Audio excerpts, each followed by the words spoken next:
Hi అండి, అందరికీ నమస్కారం. వెల్కమ్ బ్యాక్ టు అమ్మ వంటలు. అందరికీ ఉగాది శుభాకాంక్షలు అండి. ఈరోజు వీడియోలో నుండి పాత పద్ధతిలో శాస్త్రీయ పద్ధతుల నుండి ఉగాది పచ్చడిని ఏ విధంగా చేసేవారు, మనం టెంపుల్స్కి అది వెళ్ళినప్పుడు వాళ్ళు ఉగాది పచ్చడి ఏ విధంగా చేస్తారు అన్న విధాన్ని, శాస్త్రీయ పద్ధతులు ఎలా చేస్తారన్నది ఈరోజు మీకు వీడియోలో చూపిస్తానండి. చివరి వరకు నా వీడియో స్కిప్ చేయకుండా చూడండి. మీకు నచ్చితే లైక్ చేసి, షేర్ చేసి, సబ్స్క్రైబ్ చేసుకోండి. కిందన్న బెల్ ఐకాన్ క్లిక్ చేయండి. శాస్త్రీయ పద్ధతిలో ఉగాది పచ్చడి ప్రిపేర్ చేయడానికండి నేను తీసుకున్నవి ఇదిగోండి. మనకి మార్చి నెలలో లేత మామిడికాయలు వస్తాయి. అవి ఒగరుగా పుల్లగా ఉంటాయి. అలాగే మామిడికాయ ముక్కలు, చింతపండు, అలాగే వేపు, బెల్లం, అలాగే మిరియాల పొడి. ఇదిగోండి వేప పువ్వుని నేను ఒలిచేసి చిన్న చిన్నగా ఆ పువ్వులన్నీ తీసేసుకునండి శుభ్రంగా ఓ పక్కన పెట్టుకున్నాను చిన్న ప్లేట్లో. అలాగే బెల్లం అండి, ఇదిగోండి ఈ గిన్నెలో చేస్తాను నేను. దీనికి కావాల్సిన ఇంగ్రీడియంట్స్ చూపిస్తున్నాను చూడండి.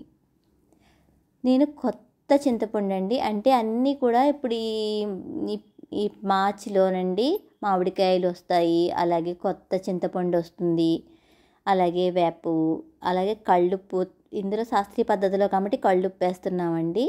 మిరియాల పొడి, బెల్లం, తీపి, వగరు, పులుపు, చేదు, కారం. కారానికి మిరియాల పొడి వేస్తున్నామండి. ఇప్పుడు నేను ముందుగానండి గిన్నె తీసుకుని బెల్లాన్ని కోరేసుకునండి ఆ బెల్లం పొడి వేసుకుంటున్నాను. అలాగే వేప పువ్వుని కూడా ఆ పువ్వులన్నీ తీసేసుకునండి అది తుంచేసి ఇంత వేప పువ్వు వేస్తున్నానండి. అలాగే ఇందులో చిన్నగా కట్ చేసిన మామిడికాయ ముక్కలు చిన్న చిన్నగా కట్ చేశానండి. ఇవి ఒగరగా ఉంటాయి, అలాగే పుల్లగా ఉంటాయి. ఇందులో మిరియాల పొడి శాస్త్రీయ పద్ధతిలో చేస్తున్నాను కాబట్టి నేను మిరియాల పొడి వేస్తున్నానండి. చాలామంది కొత్త కారం వేసుకుంటారు, కొంతమంది పచ్చిమిర్చి వేసుకుంటారు. ఇందులో చింతపండు నానబెట్టి చెట్టానండి, ఆ చింతపండు రసాన్ని కూడా వేస్తున్నాను నేను.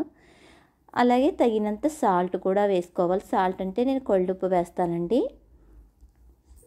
చూసుకుని వేసుకోవాలండి. మరీ ఎక్కువైపోతే ఉప్పు ఎక్కువైపోతుంది, సమానంగా చూసుకుని వేసుకోవాలండి.